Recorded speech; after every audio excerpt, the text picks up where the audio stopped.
Hello, sweet souls. This is DTO in the flow. And today I get to interview Yogi Bryan. He is the co host of the Yogi Show Podcast, which all began because he was on his Instagram page and he was actually making fun of yoga. And so, because he was in a yoga class and he just recognized that, hey, it's just yoga. That's pretty much his premise. He'll explain further. And how he got into yoga was there was a DVD by Rodney Yee that he got into, and it was 20 minutes, super fast, super easy. And he started to practice in the morning for 2 months regularly. And then he recognized huge improvements in his flexibility and his anxiety. And then later he got into Kundalini, and it wasn't much regular practice. And then from there, he started to discover further about what yoga can bring to his life. And there was a yoga challenge on Instagram. And then he got into practicing in a studio. And so what's interesting about the transformation of yoga is once you're in this space, and Yogi Bryan will explain later, it really starts to expand and starts to bring you into this whole other connection with yourself and others. So without further ado, I'm going to bring on Yogi Bryan. Hey, Dave, DTO Music. I'm so happy to be on your show, and thank you. Thank you. Great intro. Thank you. Yes. There's so many wonderful details within your bio that, I figured it's just going to come out in our interview today. So let's start off with question number one. So tell us about your yoga journey and why is it important to you? Gosh, my yoga journey is so important to me. And why is because I never expected to start a yoga practice. I'm a dude, and if I'm gonna go get a practice in, I'm gonna work out, I'm gonna lift heavy weights. Yeah. And I just wanted to create an Instagram to make fun of yoga. And as I started doing the Instagram and doing challenges, I had to learn yoga. So then I went to a studio and developed a regular practice. And then it took me down the rabbit hole of really getting into the pose, getting into the breath. And I realized this is my medicine. This is what I've been missing all my life. And it's really taken me down the rabbit hole. And now I'm meditating every morning, 20 minutes in the morning, and That's teaching amazing. yoga. And I met my wife at the yoga studio, which, how crazy is that? That's amazing. But wow. It's Fantastic. very important to me. Yoga is very important to me. And that's my mission now in life. My mission is to share the practice of yoga and meditation to the world so they can develop a healthy body and a peaceful mind. Because that's what, that is what I'm all about. It's helped me out so much. And there's so many people out there that are struggling, that, put on a face, put on a mask, and you think that they're doing okay. But deep down inside, we don't know how people are feeling. And that's my purpose, is to share laughter with people, through my social media and through videos, but also give them a touch of yoga, give them a touch of meditation, and maybe it's going to affect that core of them deep down inside. That's fantastic. I love that journey that you're sharing, because it's, all the twists and turns. And as you said, you attempted something, you stopped, and you got back in. And then all of a sudden now it's as you said, you met your wife, and it's just obviously all these roads were leading you to Om. There's no place like Om, right?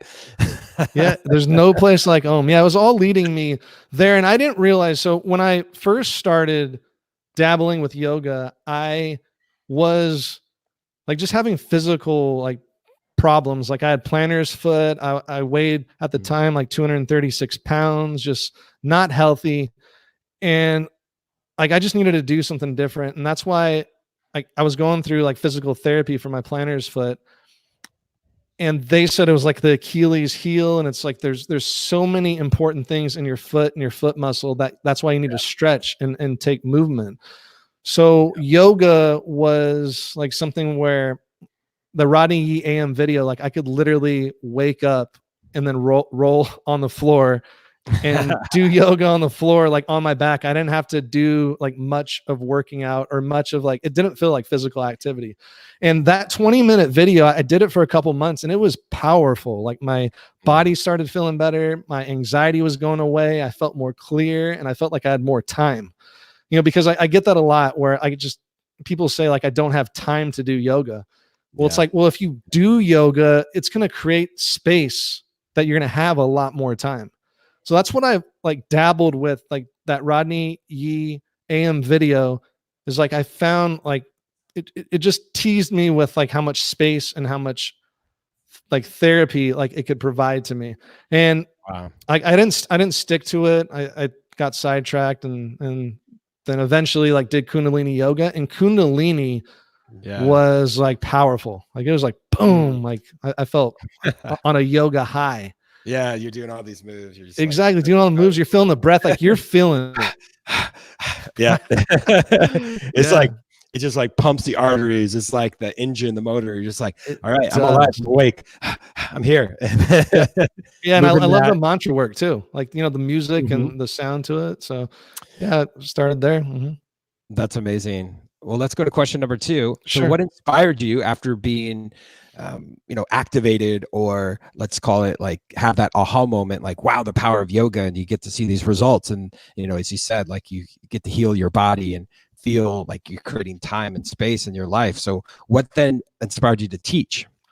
Yeah. So great question. What inspired me to teach was, so I create this Instagram to make fun of yoga. And then I was asked to do a yoga challenge because my page was getting popular. I think I had like 2,000 followers within a month or a couple of weeks. I can't remember. And so I have to do a yoga challenge, but I'm just making fun of yoga. Like I'm making up my own asanas, my own poses. And then I need to like figure out how to do a challenge, like a 10-day challenge for a company. So I reached out to a yoga instructor to help me actually develop each pose each day. And then I'll just follow what she did and I'll make the funny captions and the funny, commentary. After we did that challenge, it was a fun challenge. It was successful. I decided like I need to go to a studio and actually learn yoga so I know how to make fun of yoga more. I wasn't intending to like be a teacher at all. So I go to the yoga studio, and after 2 weeks of practicing at this yoga studio, I signed up for teacher training. Like I signed up, paid in full, signed up for teacher training. And it's like, they break it down into 3 modules. Like the first module, it's like, you have to just go to class like for like 90 days and like journal about it. And then, as I was doing the teacher training, I was like naturally threw into the mix of actually teaching. The studio owner, I was at one of their events, like kind of middle of training, almost end of my training actually. And I let the studio owner say that I can volunteer for their big like rooftop event. Like I'll volunteer, like I'll check people in. And she's like, how about you teach the first part of it? And I'm like, are you kidding me? Like I probably peed my pants a little bit at the time. Like, cause it's just like, it was 100 plus people at this rooftop yoga event. And that's my first time I would ever be teaching. So I was thrown into the mix. I taught it. It went well. Like I didn't pee myself, like, cause I was really like worried about that. I was nervous and I'm like, I don't want to like embarrass myself. Anyways, like it went well. And it was just a natural progression. Like as I was in teacher training, like one of the teachers was sick. So I was thrown in to teach a yin class. I was thrown in to teach. So it was like the universe like took me down the yoga path. Like I wasn't intending to ever be a yoga teacher. And now teaching yoga is like such an amazing practice of my own yoga practice, sharing and then just sharing, holding that space, like using the music and to lead, people through like a guided meditation, a guided dance. So I love it. That's my teaching journey. That's amazing. So now that you teach, my next question is, what makes your classes unique? What makes my classes unique is I try so hard to not have my own ego in my agenda. That is my main thing they drilled into me in teacher training is you're holding space for the students. Like it's not about you, Brian. It's not about how your day was, or if you're having a good day or a bad day, or like what you want to work on. It's about the students. Like you're holding the space for the students to come and heal themselves and to come work on themselves. So I feel like my classes are unique because like I work so hard to like get in that space and to like have the room for the students. I love It's that. Yeah, just the you're creating students. that Yeah, container. I'm getting a little emotional about it because it's Mm. yeah, it's such a, I would say it's such a struggle to not bring ego in there. As a person, especially as a yoga teacher, like, it's not about me. It's about the students. It's about them. Like, how can I speak to them? But yeah, Mm. I feel that's what makes my classes unique. That's fantastic. Yeah, and you mentioned moments ago about music. So, question 4 is, how does music inspire you? Music inspires me so much. I am an introvert, so I need like alone time, and I need time to like process things, and like music helps me do that. And a lot of like house techno music really gets me in the zone, like, and gets me in the zone of like, sometimes, I teach power yoga, vinyasa flows. So, I like using that, with the fast, like, flow it out. But in terms of music for my classes, I share like all my playlists, like any playlist that I have, like I share it on Spotify, and like I want to share the music that I find because I spend so much time finding music that is unique for the students. I throw in some popular music, in there, but like I really want them to have, like their own experience. I was in a class one time and like a familiar song came up and it just took me like to those emotions. And I was like, I didn't really want to feel those emotions at the time. Like I was just in a yoga class. So I just love like your music. Actually, I have Breathe on my playlist. I didn't even know until, after we connected that I have your music on the playlist as well, just because it's that connection music. Like you can really feel the energy, you, DJ Taz Rashid, Soul Rising, Mm. all of you in that conscious music movement just really helps my classes, and it helps my personal introversion, to go and like kind of sit back and meditate and listen to that and kind of figure my life out, figure myself out. Definitely. And Yeah.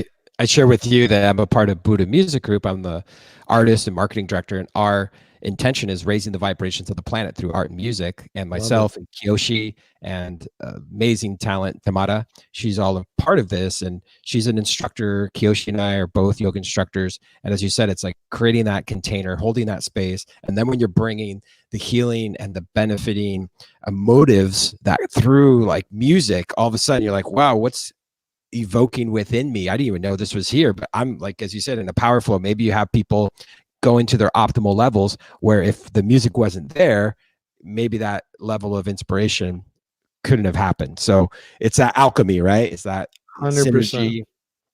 Yeah, alchemy, symmetry, and just like even playing with different brain wave states in my own practice and in my own classes, starting it out and like getting them in that meditative state, because yoga is a meditative dance. It's a meditative dance for that 60 to 90 minutes, however long your class is, and that music really helps to get you there, to kind of go in that flow state. Yeah, absolutely. That's, I think, the ability for us to really be present and have that ability to feel like we're all a part of who we're becoming. And it's not about where we were necessarily or always where we're at right now. It's like, who are we becoming? And when you're in these moments, especially collectively on the mat with fellow yogis, it's like, wow, we're in this together. And so I can't, next time I'm in Phoenix, I'm going to come to one of your classes. Awesome. Amazing. We'll do a collab. I'll play some music. Oh, I'd be loving that so much. Totally. Yeah, super exciting. So let's go into, I want to hear about your show that you have been doing. And I know you have a partner that you co-host with. So let's share with everyone. This is your website. Anyone that wants to go to yogibryan.com. So let's jump into the Yogi Show. So share with everyone listening right now what you and Pedro are up to. So Pedro and myself created the Yogi Show, and it's all about mindfulness, gratitude with a touch of humor. Like we want to just like have a show out there that is fun, that talks about yoga, that has guests, that are, great yoga teachers, great thought leaders.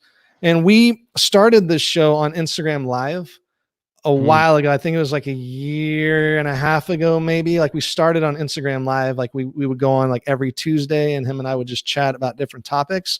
And then one day we're like, we just need to have a podcast. And we just started the podcast, and we never knew how hard a podcast would be. Like him and I have like put so much time. It is like such a rewarding thing though. Like we put so much time and energy in it, but like the guests that we've had on it is amazing. And the insight that they share, like have truly helped so many people. Like that's really like what keeps us going, is the direct messages, the emails that we get from, aspiring yoga teachers, people that are just starting a yoga practice, like letting us know like, hey, was something that was said on the podcast or something that a guest said, like truly changed their life. So, we just wanted to create a show to talk about yoga, talk about meditation, and to talk with some amazing guests. And we're going to have to get you on, Dave. Yeah, I love that.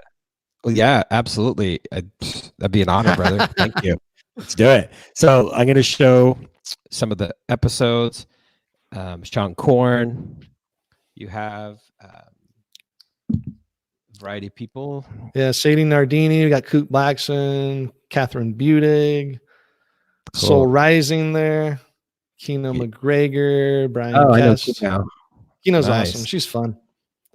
Totally. I know. Actually, I'm really good friends with videographer Agatha that does a lot of the video and photo content for Kino. So I met Kino when we were in South Beach. Cool. I was staying with my friend Agatha. We were roommates back in like 2013 when I was beginning to work on my 5-year project, which is my debut album, Nameless Energy. So that's when my music got out there, and it's like awesome. The universe right there. See? Right? Perfect. So here's a quick example I'd like to share. I don't need a script. But this is 30 years of practice. Yeah. Cut to. I'm now on stage in front of about 4. And here's some other interviews. I love the cartoon style. Oh yeah, that's our artist. Name's Melanie. Get it home on Instagram. She's an amazing welcome artist. To the Yogi Show. My name is Yogi Bryan. I'm a coach. Oh, nice, awesome. True to yourself, and then so that's Pedro to like that's your Pedro. Community. And then we have and it's funny. I get a lot of messages. And then there's your guests. I feel like people wonderful. I expect people. Fantastic. And so people can also listen. It's on a variety of platforms, I'm imagining. Yeah, all the platforms that have podcasts, Spotify, Apple Music, Stitcher. Yep, you can listen to it there. Okay, perfect. That's great. So when you go to listen, it goes right open. Oh, here you go. You got your Spotify episodes. Right. Yeah, that's the gratitude postcard challenge. What we're doing on the show. And that's great that you clicked on that. I wasn't planning on talking about it, but so the gratitude postcard challenge, I did that last November on my page, which I have to stop using that page March 1st, but I'm transferring everything over. But on my Namaste F page, I'm transferring that over. But I hit 50,000 followers, and I did a gratitude postcard challenge where I just asked people to send a postcard from wherever they're from to write 3 things that they're grateful for. And I couldn't believe it. I got like 40 or something postcards all over the world, like from China, like Australia, countries I can't even pronounce. And it was just amazing to see that. And then I got my son involved, like opening them up and reading the gratitude list. So this year for the show, we're actually doing it every single month. So we're going to pick a winner out of a box, and we're going to pick a postcard, and they'll win some Yogi Show merch. So yeah, if you're out there, send a postcard, 3 things you're grateful for to the Yogi Show. Oh, that's awesome. Yeah. And if most people that are watching right now already follow me on Spotify, so awesome. If you're already in that ecosystem of Spotify, then all you have to do is search the Yogi Show, or just type in Yogi Bryan. So from here, as you mentioned, so of course, here's my Spotify right here, and this is the song Breath. Yes. That you play in your classes. I'll give a little snippet of that for anyone. I love it. And so you build out multiple playlists, right? Yes. So what people can do then is, if they just go to Spotify, type in Yogi Bryan, then here's your flows right here. Here's some playlists, right? Yeah, that's that's one of them. Yep. Mm-hmm. Okay, and then you have a lot of content right here that people can go to. So just log on. Anyone that is a Spotify user, and I mention Spotify often because, as you and I know, a lot of yogis create playlists on that platform, and for them to recognize that, hey, when you're driving to yoga, away from yoga, you can of course listen to music, but why not stream a podcast that's specific to the practice, the lifestyle, the global community of all of us that love to connect. And as you've experienced transformation, I've experienced transformation. I happen to be a musician that got so blown away by the possibilities of having my heart cracked open and my mind blown that it was like, all right, I'm going to create an album for yoga. Now I'm like a trilogy of albums. I'm creating singles. I get to tour and go different places. And I love the fact that you recognize the musicians. And I know that you're connected with DJ Taz Rashid. And I mentioned to you, we worked on a remix together. And so there's so many connections. It's really amazing how where you're led towards something. And admittedly, sometimes I'm stubborn in life, even though I kind of get that energetic tap on my shoulder or get that little ping in my mind. I'm like, oh, maybe I need to do this or that. Eventually it just starts you get more and more notifications, so to speak. And all of a sudden you're like, oh, well, why was I called to create these memes? Oh, maybe I want to become a yoga teacher, right? So it's pretty interesting. I think it was Steve Jobs that says you can't always understand how all the dots add up and all the pieces connect over time.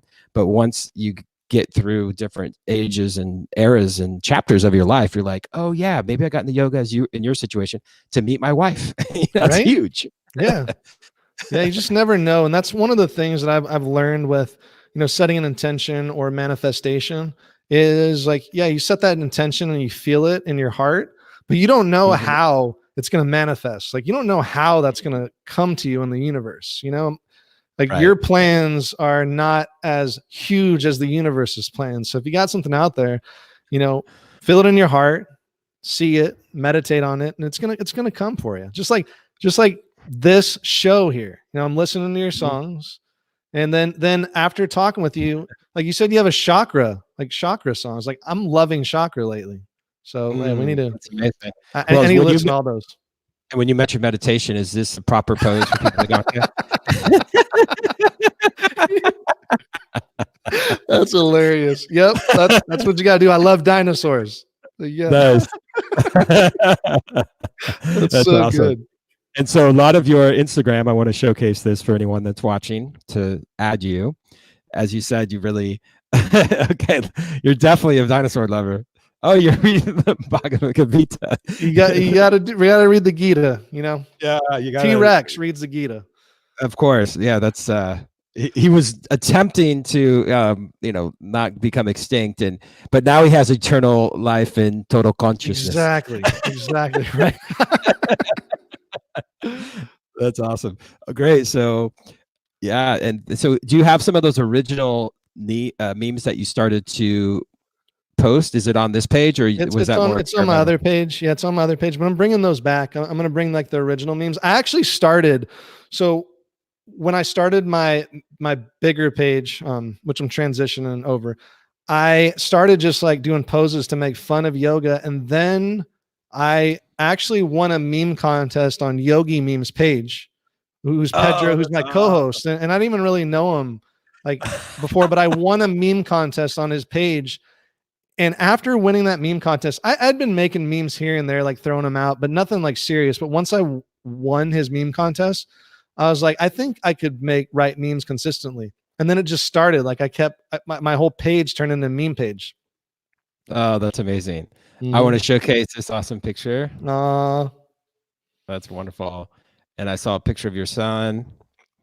So let's talk about kids and this new generation. Sure. And yoga as a possibility, because I was teaching at a high school and they had a whole program within their physical education program. So it's pretty awesome how kids are just jumping into practicing. Does your son practice?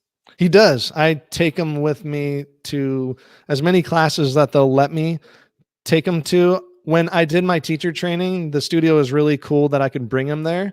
And like there's other kids that he could play with, but like I bring him to like regular vinyasa classes. Like he just went to a couple of Kundalini classes with me this week. He actually loves Kundalini and he does the chanting and everything. So I bring him and like we do yoga at home and like we go to events, and I just hope like it really helps him in the future. You know, that's my thing is like, I wish I had yoga when I was younger to deal with, you know, some of the stresses, anxiety. Like I wish I had some of the tools and the breath work that you just find in yoga. I wish I had that throughout my life. Cause you know, everybody's got tough times, especially growing up, and like yoga is such a good tool, you know, to come back to when you're having those lows or when you got to come down from the highs, you know? So I just hope, you know, I tell that to everyone, like share your practice with your kids, because kids are natural yogis, and like, you don't know how much they're like listening and need it in the future. So share it with your kids. 100%. Yeah. And that's the thing. Like when you and I were growing up, we didn't know about yoga. And now you and I as Westerners, this Eastern wisdom and the philosophies and the lifestyle and the practice that can really dive into our souls, truly. Yes. And as you and I both know, it's an inside job, right? It always has been, always will be, because everything we have is right here, right now, right here. Present, right? And when you can just be clear that that's where it's at, because a lot of times we're thinking it's the material world, it's the outside, it's this or that that's controlling things. It's like, wait a minute, like when I, as you mentioned earlier, the flow state, which maybe certain people, because I'm from the Midwest, maybe not have heard of the flow state, but there's like a whole concept that people are speaking into around how when you have those days when by the time you put your head on the pillow at night, you're like, wow, that was just amazing. Like life, like holy cow. And you had this conversation and this happened, and you had this intuition and this conversation and this opportunity possibly, or maybe from a creative standpoint, you're like, how did I come up with this song, or how did I come up with this pose, or how did I really reach that person on the mat that I'm teaching today, where then it landed for them and they felt touched, moved, and inspired. So that's really what I feel the power of this global yoga community is all about, is how we can integrate this healing practice into our lives and then pay it forward. Amen. Wonderful. So you have any closing words to say for anyone out there that, and my last question, of course, is how you can find you online, which we've kind of gone through. Yeah. So, I mean, anybody out there listening, definitely got to listen to DTO music. Let's just say that, listen to DTO music if you need to add it to your playlist. But, you know, if you're starting a yoga journey, or if you are, you know, like nervous to go to a yoga studio, like you don't have to go to a yoga studio. You can go on YouTube, or you can just find a DVD. No one watches DVDs anymore, but you can like stream like a 20-minute video and just start like somewhere. Maybe just do one asana, one pose. Or if like yoga is not your thing and meditation's your thing, and you want to really try meditation, like start small and give it some time. Anything you do is going to take like 60 to 90 days for your body to like get in the groove and actually like it. So start small. If you meditate, try 2 minutes to 5 minutes a day, or try one asana or just 10 minutes of yoga a day, maybe at home, and just start and just gain some momentum out there. That's my closing. Gain momentum, everybody out there, and listen to DTO music. Thank you. Yeah. Life is momentum, right? You're in that flow, practice, all is coming. Yeah, exactly. Practice, all is coming for sure. I love awesome. that. Yeah. Thank you, brother. I really appreciate you being here and all the light that you're spreading in the world. And you being an amazing father, amazing husband, amazing leader in your community in Phoenix and globally, having this podcast that really gets to go out there. As you said, like you get messages from people all over the world. And that's really powerful for us to share. And 100%. Pay it forward. Yes. Pay it forward. Always. Awesome. Many blessings, brother. Thank you so much, Dave. You have a great one. Thanks for letting me be on the show. You're welcome.